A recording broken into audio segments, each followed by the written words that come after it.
right, good afternoon, everyone. Coach, why don't you begin with an opening statement? Yeah, before I start, I'd like to just give a shout out to our volleyball program, and who just broke the national rankings this week. What an unbelievable job that Don Sullivan has done with this program, and I know they're riding a 9-game winning streak, their longest since 2016, and I think they're second in SEC standings. They've got a big match Friday versus number 21 Florida, and would encourage any fans that are around to be at the Hearn Center at 7 p.m. on Friday night to watch just an exciting volleyball team and a great reason to wear black and gold. I know I'm a little more proud to wear the Mizzou Tiger because of the way our volleyball team is playing and how they represent our program. So give a shout out to Don. Also would like to announce that Connor Tollison has been lost for the season due to a leg injury. Very tough news for us as a program and as a team. Connor was Mr. Consistent, as good a center as we've had here. Has started, I think, 34, or it might have been 35 games. Started every game that Brady's been a quarterback minus the Army game. So really, really good football player. Know he'll bounce back. Know we'll get him back for next year. But disappointed for him. It is a season-ending surgery, or injury, and that's why I announced it. All other injuries, I'll refer back to the SEC injury policy or reporting procedure, which will be out Wednesday night. Got a really tough opponent this week. A ranked South Carolina team. Coach Beamer's done an absolutely fabulous job this year. They're playing their best football right now. They're peaking at the right time. Went into Oklahoma and got a big win on the road, and then utilized the bye week to prepare for a Texas A&M team, and really played absolutely really good football in all three phases. And then we're dominant against Vanderbilt on Saturday. So going to be a very difficult test. Obviously, it's one of the most difficult places to play in the SEC. Williams-Brice Stadium is extremely loud. Their fans are very noisy. It's a really, really tough environment to be in. And so we got our hands full. On the offensive side of the ball, Dow Loggins, their offensive coordinator, has done an outstanding job of playing to the strengths of his offense. Their quarterback, Lenora Sellers, is a redshirt freshman who's playing his best ball. He gets better every week. Raheem Sanders, Rocket Sanders, who transferred from Arkansas, has been one of the best backs in this league for a long time. He's a bigger, physical back, and a very difficult challenge for us. And then they have just a really, really good tight end. Joshua Simon, I think, is a really, really good player that makes the difficult matchups. And Dow's history as a tight ends coach in the NFL, I think, is what makes him unique, because he does a really good job of featuring him in the offense. On the defensive side of the ball, Clayton White, this is his 4th season we've gone against him, and does a really, really good job. Very multiple on their defensive front. They have 2 elite defensive ends, but I think their internal players, Tonka Hemingway and Alex Huntley, and really their depth there make it very difficult. They exchange gaps. They play downhill. They're really, really, really stout versus the run. Their will linebacker Debo Williams is a really good player, and then obviously they got the 2 safeties who are both NFL players. And we've gone against a lot of these guys for the last 3 seasons, outside of Kyle Kennard and the freshman Dylan Stewart. The rest of those guys have played a ton of football for them and know the scheme and can anticipate what Coach White's going to call. And so they're really good. I talked to an NFL scout a couple of weeks ago, and he said that South Carolina has as many NFL defensive prospects as any other team in the SEC. So from a talent standpoint, Coach Beamer has done an excellent job of raising the talent level and developing the talent level right there on that team. Special teams are always a hallmark of a Coach Beamer team, and so they'll be really good in that phase too. So like I said, we got our hands full, and we know it's going to be a challenge. And so with that, I'll open it up for questions. Coach, did Drew Pine show you enough that you feel comfortable continuing to start him if Cook is only 80, 85% or anything less than ideal for you? Like, would you? Are you trying to inadvertently ask me an injury question? No. Yeah, we have a lot of confidence in Drew, and whoever gives us the best opportunity to win is who we're gonna play, and yeah, we won't know anything, on Brady till later in the week, but I would anticipate Drew's gonna, we'll prepare for Drew to be the starter. You see, as Drew gets those first team reps that he, obviously wasn't getting before this, where are you seeing the most growth and improvement? I think his pocket presence. I think it's harder to replicate live rush as much as anything in college football because we're trying to be so protective of the quarterback in practice. You don't want anybody around his arm or hand. So for him to be able to see and develop push up in the pocket vertically, I thought in the game was really a big difference. And then that timing of the throws, everything happens just a little bit quicker in the game. And I thought as he settled into the game, he was able to make some throws with more time. Thought he did a nice job handling. We blew a couple of pressure pickups at the running back position, and Drew was able to make it right just by understanding where his outlets were and knowing the concepts. And I think that's just going to be a little bit easier and easier each week as we repeat some of the same plays, different ways, but the same plays. Coach, with Drew, not an injury question, but just if it is him this weekend, how important is it to be keeping the pocket clean against this South Carolina front? Well, that's going to be a challenge. There's not really been anybody that's been able to keep it clean. And so, and obviously breaking in a new center too. But that'll be I think more than keeping the pocket clean, it's going to be about for us being able to find a rhythm running the football better than we were in the first half last week. Coach, after games like Saturday, you and players often reference mental strength as a driver of success. When you're recruiting guys in high school, when you're looking for guys in the transfer portal, how high is mental strength on the priority list for you and what you want to bring into your program?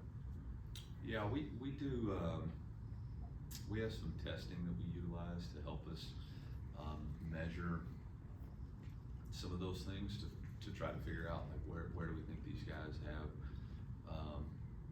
what are some assets they bring, and what are some areas that we might need to be cognizant of to help them grow in those areas.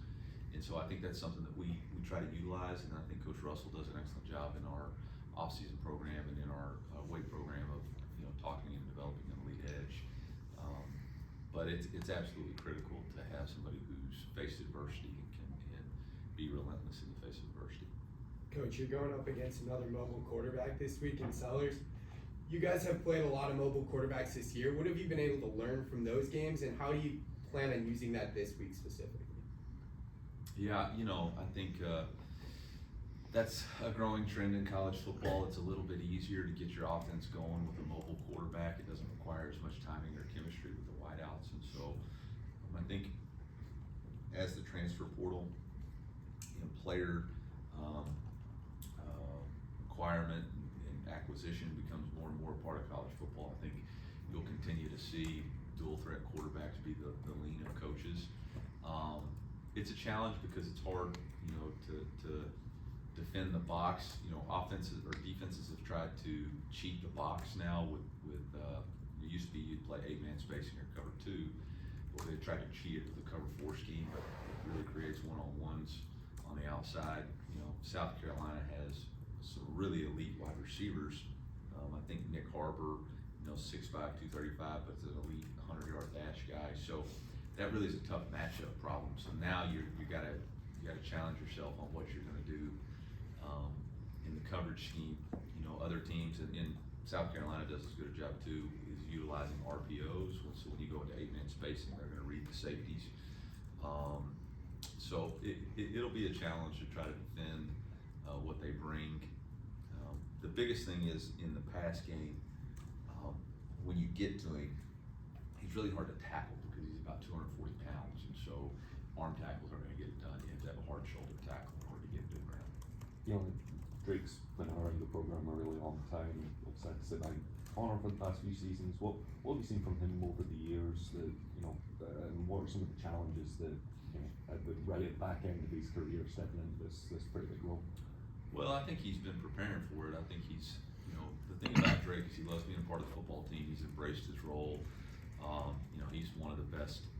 He's on our middle shield on punt team, takes an extreme amount of pride in that, knows all the looks, understands it. So he's played quite a bit of football. He just hasn't played in the role that we're going to ask him to play now. You know, he's a very smart young man getting his engineering degree, and so it's really just going to be about stepping into that moment, owning the moment. And we have a lot of confidence in him. You know, he had to do this a couple of times during fall camp with different injuries during the day for Connor, and I thought he did an excellent job on Saturday. So we don't anticipate.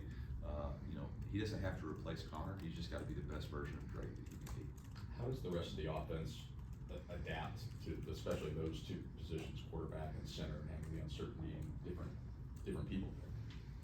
Yeah, there's a chemistry aspect of offense that's disrupted when, you know, you've got the center and the quarterback, you know, that are going to be new. But I think everybody's got to do their job and have each other's backs and know that there's going to be some issues that we got to work through and not get too high or too low about it.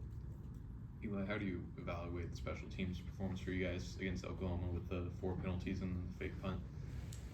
In the missed field goal? Mm-hmm. Yeah. Or mixed extra point.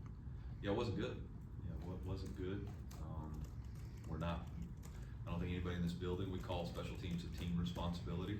And we understand that as a team, we let ourselves down with, I think it was 5 penalties, to be honest with you. The poor play, bottom line, that's what it was. Miscommunication we were in safe punt and gave up a fake punt. So that's really disappointing when we knew and anticipated that they were going to fake a punt right there, and should have had multiple players in the position to take care of that. Didn't get it done. You know, critical penalty before half.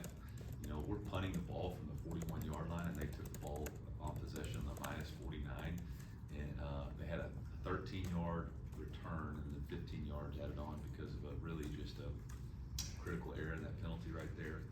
We have kickoff go out of bounds, which is another 10 yards in field position. We have a holding call, we have a false start, and we have a missed extra point. So, you know, for offense and defense to play so well and for team responsibility not to get it done, it was a very challenging thing. We owned it. It starts with me, and I've got to make team responsibility more of an emphasis, and that can't happen, especially on the road.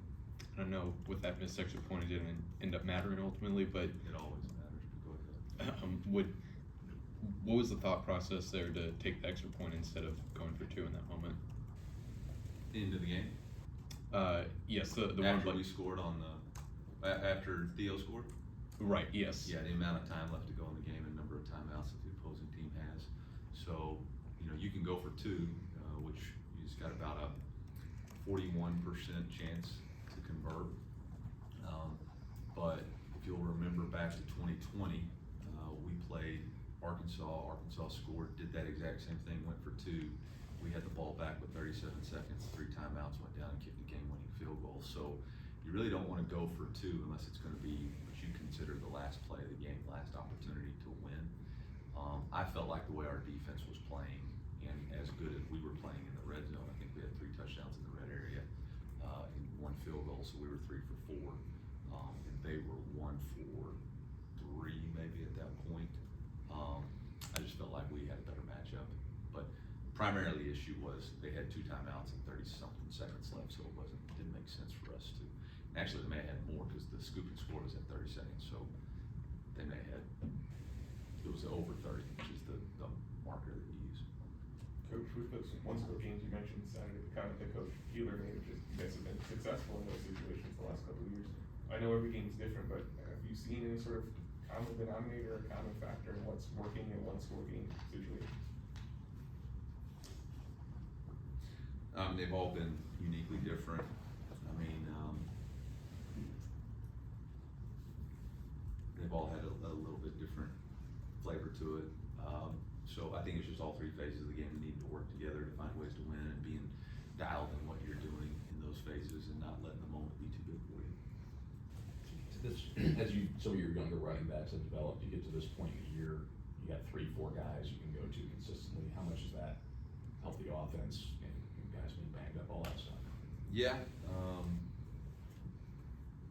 Yeah, I mean, obviously, I think coaches, Looper's done a really good job. You know, we're kind of in this spot where we want to play Kiwan, but every moment is a huge moment. We just don't wanna have a huge mistake that cost us. So I look for Kiwan to get some more carries, hopefully in the next couple of games. And I think Jamal's doing good. He's just gotta bounce back. Hopefully Nate continues to get healthier. Coach Zahn said after the game on Saturday that over his time here, he's felt like he's developed a leadership voice, especially in that defensive line room. From your perspective, what have you seen out of that development? Yeah, I think he's definitely earned that right. We had obviously for us, positive contagious energy is a really important factor in leadership, and he has that. He's always got a smile on his face. He does things the right way. He's very consistent in his approach, and then his play is consistent. And I think it's really hard for transfers to come in and start out as leaders because they don't have necessarily the play on the field that backs it up.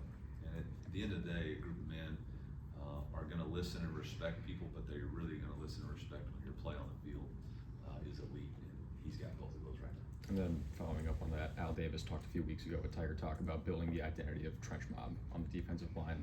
Now that we're a good bit into the season, what's impressed you about the defensive line so far, especially with the game they had on Saturday? Well, I think that for them, let's see what we do this Saturday. The challenge for us is how we match up week in and week out. We're 4 weeks into the SEC, or really, I guess 5 weeks into the SEC, and really we're going to be defined on how we play the last 3 games in the trenches. And so those guys, well, let's not pat them on the back too much yet. They still got a little bit more to prove. Coach, Nick Emenwari has 4 interceptions, 2 returns for touchdowns. How do you balance showing a DB like him, respect, but not letting him dictate where and when you throw the ball? Is that this year? I don't want to say, but We've played him 3 years, so we have a pretty good feel for who he is as a player, and I think I know. Well, no, this will be our 3rd year playing him because he's a sophomore, right? Or sorry, he's a true junior, right? He's in Luther's grade. So Luther's matched up with him before. Brady's gone against him. So we kind of have a good feel for where that matchup is. He's a really good player. I mean, he's matched up against us a lot. So hopefully that Drew will have an opportunity to visit with Brady and see what some of the stuff is there. It seems like Nick DeLoach's role has gone up more and more at that corner spot. What's giving you confidence in him down this way? Yeah, development. He just keeps developing, approaches every day with a working like attitude. I think Coach Pogue does a really good job with developing that entire group. They keep getting better and better each game. We have confidence to put him in the game. Anything else for Coach? Thank you. Thanks, Coach. Yep.